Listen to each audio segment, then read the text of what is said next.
What an interesting list of 10 trending books this week. And upon first impression, you're probably going to be wrong with what you think is going on with these books. Not only are the vintage books more than meets the eye, we have some breaking Marvel news that is going to be setting a path for the future you do not want to miss. We've been making this video for over 6 years straight every week without skipping a beat. Support the show and hit the like button. Stay up to date with us on all things comics by hitting the subscribe button. And let's talk about number 10 on the list with Marvel's brand new event. Kicking off the list with Blood Hunt, issue number 1, The Red Band 1 in 25.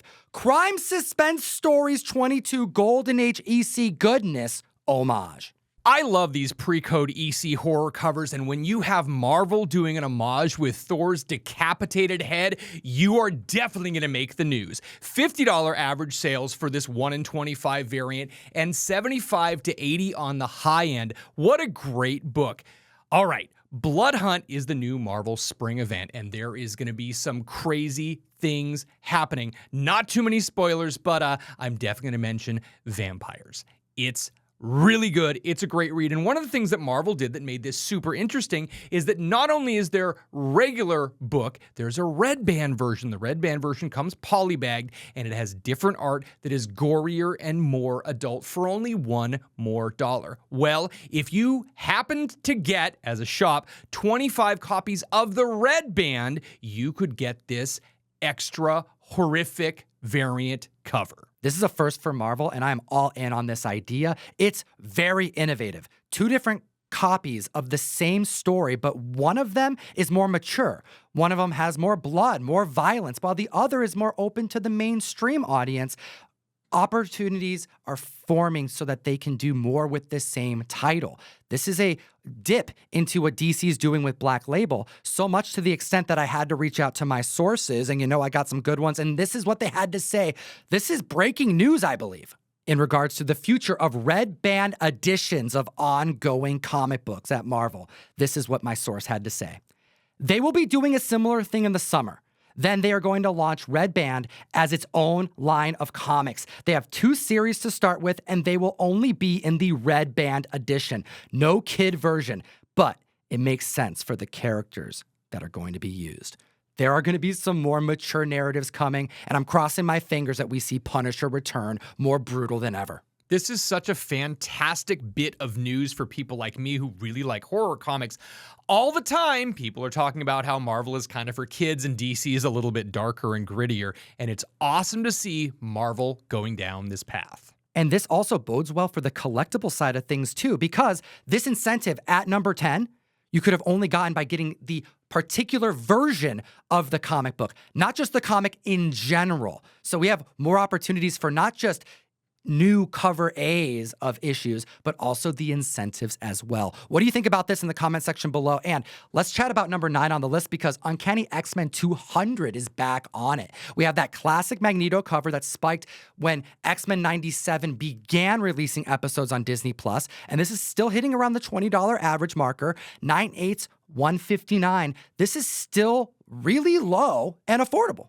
A 143% increase in copies sold this week, and if you were paying attention to your X-Men 97, we talked about this the first time this came out, and it's back on the list this week with a lot of good reason. No spoilers, but this show is so damn good, and Magneto's coming out to be the MVP of this series. And I don't want to get into it too much, but the cameos alone in this last episode had me rewatch it like immediately after. This show is exactly what Disney Plus needed, and I can't wait to see the mutants on the big screen. I got to know the community's thoughts about this most recent episode, because it's part 1 of 3 for the finale. So if you're not caught up, what are you guys doing? Sorry about the light spoilers, but light spoilers real quick, but we got to talk about one more comic book. Magneto is back, and when they find him, he is in the pose from X-Men 251. That's a crazy classic cover done by, I'm fairly certain it's Mark Silvestri. Wolverine in the X pose, and we see Magneto in this classic pose. Just another one of those books that you guys should be looking for on the hunt. This was a tough list to put together this week. There are other books on the larger list we sourced these 10 comics from, on key collector comics that you need to know because they're trending and they're hot as hell. Use code Tom101 to take a look at that trending 20, but get access to the app in its entirety. catalog your comics, get suggested pricing on books, and learn about funny books and keep up on this rapidly moving marketplace with us and support the show. What I like about Key Collector the most is the fact that they have these great subcategories like 35-cent variants. And you know what? This next book on the list has a very expensive 35-cent variant. If you got it, you're going to make a lot of money. But the 30-cent regular cover price is on the list. Number 8, Iron Fist 14, first appearance of Sabertooth. We're reporting a $550 average sale and a high 9.8 sale recently of $3,840 from Heritage, which, you know what? That's down. It is down. And this book is definitely one that I think people need to be keeping an eye out on because there was a $3,300 sale, $500 less months ago. But there's more than meets the eye, as you mentioned earlier in the video, Russ, because this comic book was listed as a buy it now for $3,300. So you may see a dip, but that dip likely indicated that it was priced to sell. Someone trying to sell that book at the bottom of the market, someone got a steal, $3,300 for a 9.8, but still a 367% increase in copies sold this week. And you know, if a 9.8's not in your budget, 9.4s are going in the $850, $900 range. That's really affordable for one of these perpetually relevant blue chip keys. First appearance of Sabertooth. We know Tyler Mane is going to reprise his role as Sabertooth and likely get the Thor treatment from Blood Hunt because of leaks, etc. So I don't see people buying 9/8 of this book anticipating Deadpool to cause it to spike.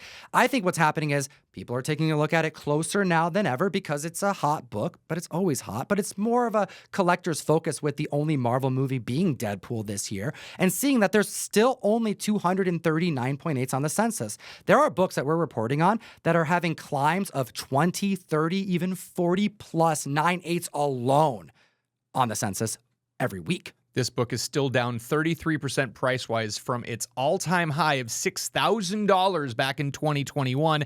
This is a good enough price for people to buy. The book just hit the floor. That's what we're saying. Number 7 on the list, Fantastic Four. Number 48, the first appearance of Silver Surfer. Norrin Radd. Cameo appearance of Galactus. And this book hit average sales, $7.5 thousand. But let's hit them with the high sales. Recently, a $63,000 sale for a 9.8. Wait a minute. This book sold 3 months ago for $96,000. Has this book dropped $30,000 in 3 months? Absolutely insane. And yeah, it's another one of these 33% decreases in price. But if you dig a little bit farther, you're going to notice the $90,000 sale had white pages and the $63,000 had off-white white pages.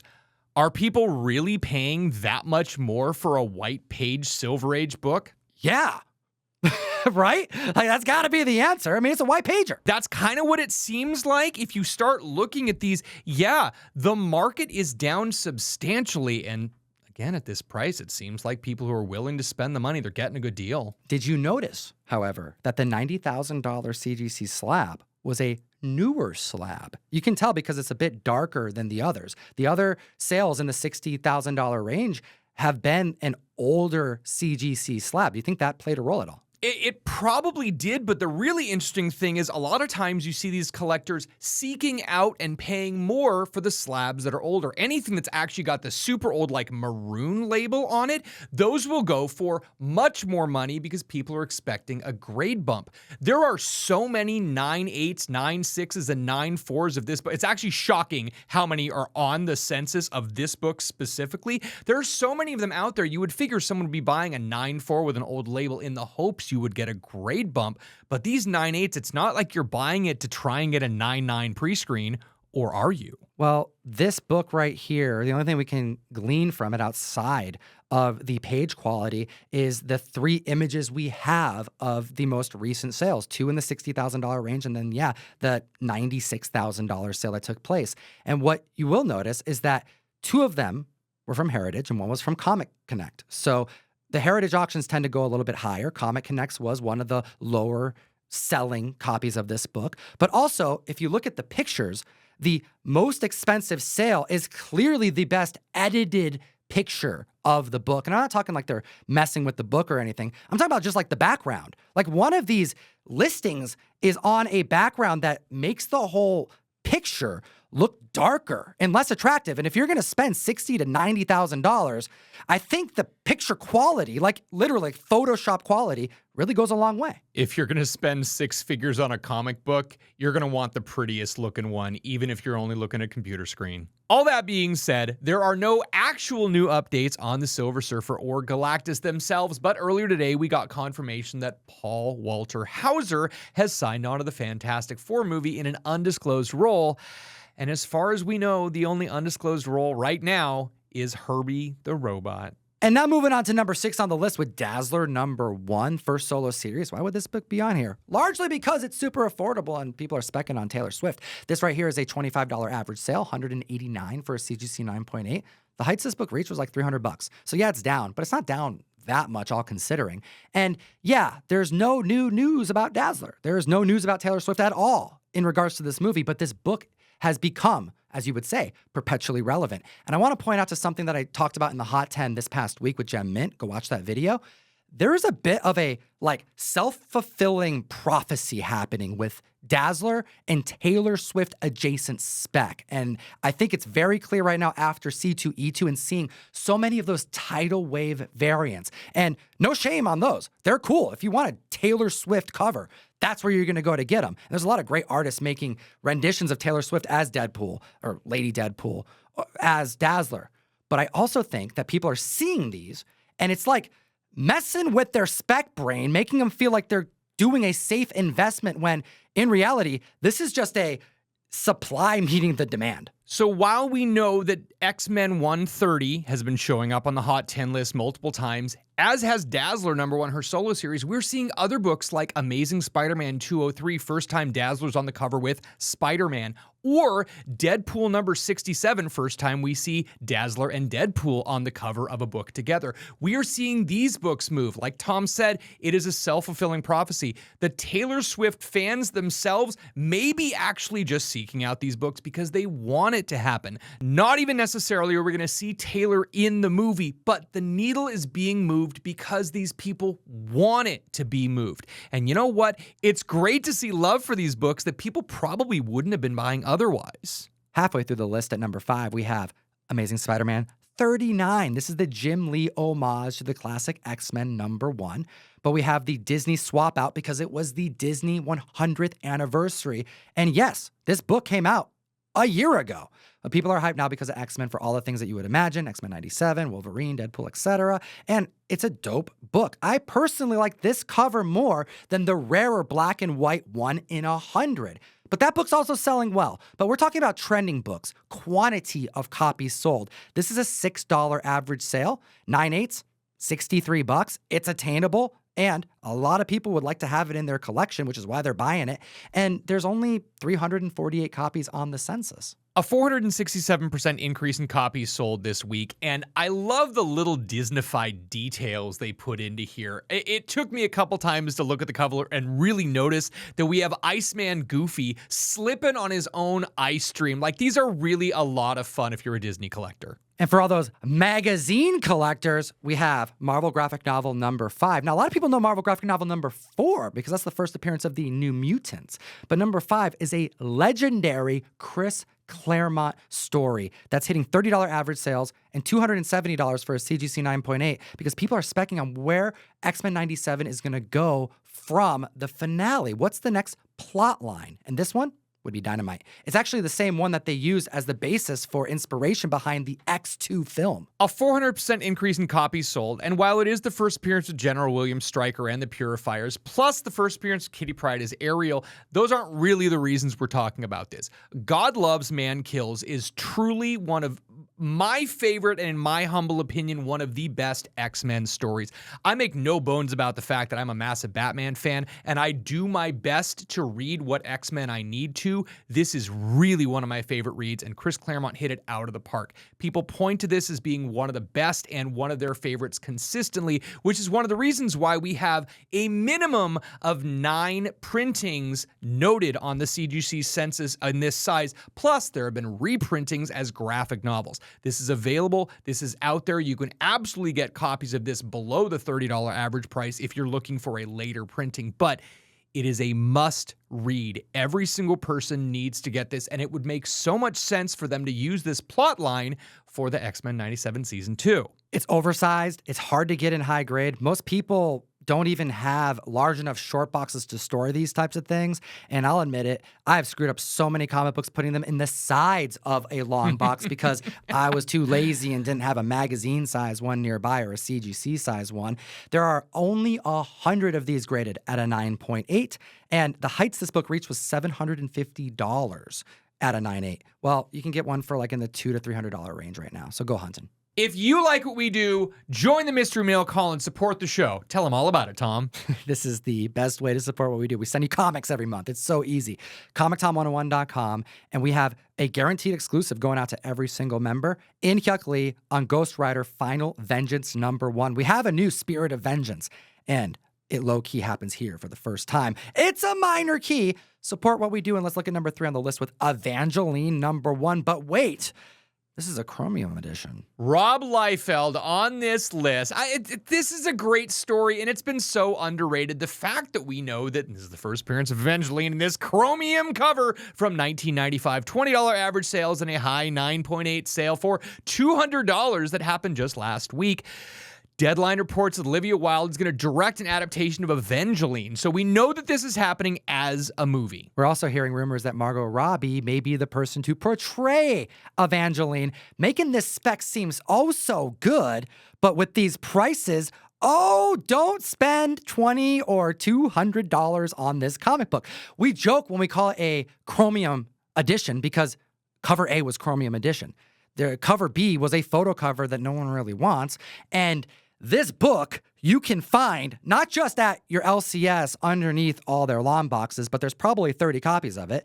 You could find this at a freaking garage sale. Oh, absolutely. This is the type of 90s book that was just purchased by all of the 12 to 15-year-olds who were going down to the shop every single week and buying every single #1 that came out. I have a bunch of these at the shop, which is one of the reasons why we're probably seeing 145 9/8s right now and 2 9/9s. And I have a very strong feeling that by the next time we talk about this book on the trending list, it's going to be even higher numbers. Still, a 126% increase in copies sold this week. I don't think people should be spending $20 on this book, dude. Like, go hunting. This is a call to action to go in those dollar bins. Hell, probably quarter bins. Hell, you could go to your LCS and they may pull out 5 or 10 copies out of a bin and you can tell them, yo, those are hitting $15, $20 now. Evangelyne's going to be a movie. And the LCS owner will go, awesome.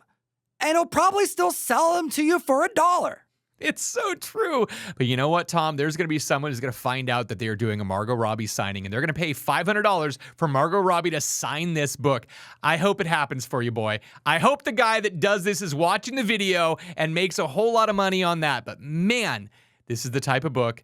Find your collections. Go to Craigslist. Go to garage sales. It's garage sales season. This is the perfect time to find someone who's just cleaning out their garage, and you're going to find these books at sales like that. We're talking raw copies. Hell, if you're looking to get a 9.8, and I get it, it's cool spec, get it graded yourself. It's $25. You'll be into it for under $30. Don't pay $200 for a 9.8. You reported 108 copies on the census.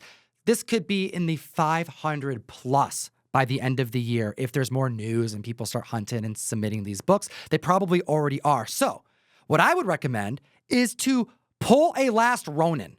And what I mean by that is skip the 9.8 and go for the 9.9 if you're actually going to buy a slabbed copy. You like that? Pull a Last Ronin? It's true. It's really one of those things that some of these books, the square-bound books, the chromium or the foil covers, they will have a propensity that if they're super high grade, they could hit a 9.9. That might be the ticket. From one Rob Liefeld book to another. I like this one a lot more, by the way. But number 2 on the list is Wolverine 154. This is from 2000, okay? And it's hitting $15 average sales, $200 for a CGC 9.8. And this is when Rob Liefeld did his 2-parter Deadpool guest starring in Wolverine. They verse off. And both of these covers are some of the coolest Wolverine v. Deadpool books that exist. Wolverine 154, 155, these Rob Liefeld covers are honestly 2 of my favorite Rob Liefeld covers of all time. I love these, and the fact that 155 is an homage to Incredible Hulk number 340. Oh, what a fun one. But these are great books that everyone has been looking for a long time, and it makes sense that this is here. This is up 480%. People are hunted for anything Wolverine, Deadpool, and $15 on this book is what I would expect a high-grade copy to go for even 5 years ago. That already feels low. This is the type of book that I know a lot of times I've seen at shows go in the $25 to $40 range, and you just have people paying the money because they're such classic covers, and Deadpool and Wolverine both look so cool. Yeah, if you can't afford Wolverine 88 or you're waiting to purchase it, because that's my recommendation. I think they should wait till after the movie before Wolverine 88 is something on your spec radar, because I think the book's only going to go down from there.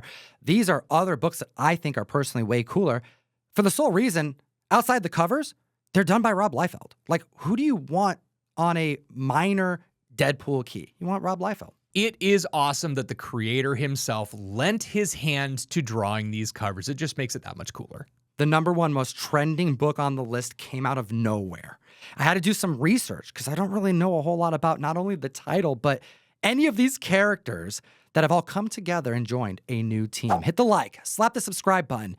And Russ, why don't you hit him with the #1 most trending book in the world? And I want to know how many copies you ordered for your store. Number 1 on the list, Spider-Woman number 7, brand new this week. We ordered 8 copies of cover A, 2 copies of cover B, and 6 copies of cover C because it is a Peach Momoko variant with a really cool looking Spider-Woman on a spiderweb. I love it. This is great. There was no ratio variant for this book, so I was shocked when I saw every single cover of this, A, B, and C, going for $12 and up. I was seeing raw copies going for $25. I was seeing people on eBay selling A, B, and C together for like $40 for a set.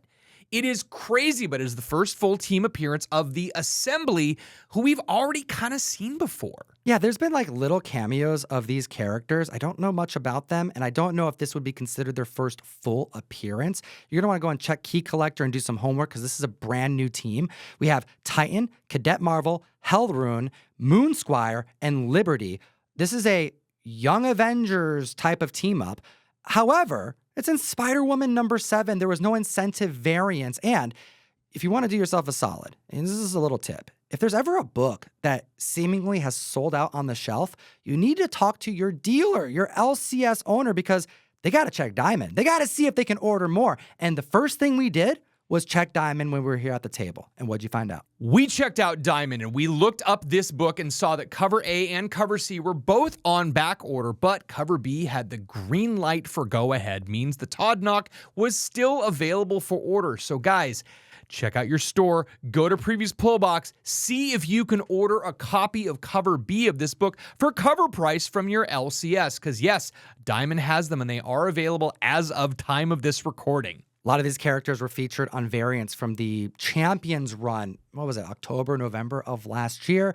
You know, Peach Momoko's variant ended up being Armor, which was then a main character in her Ultimate X-Men run. So there's been a little bit of a ramp up for this. The debut in this issue, coupled with, I think, just the lack of spec options happening right now, has propelled this book up to #1 on the list. And I want to hear your thoughts about it in the comment section below.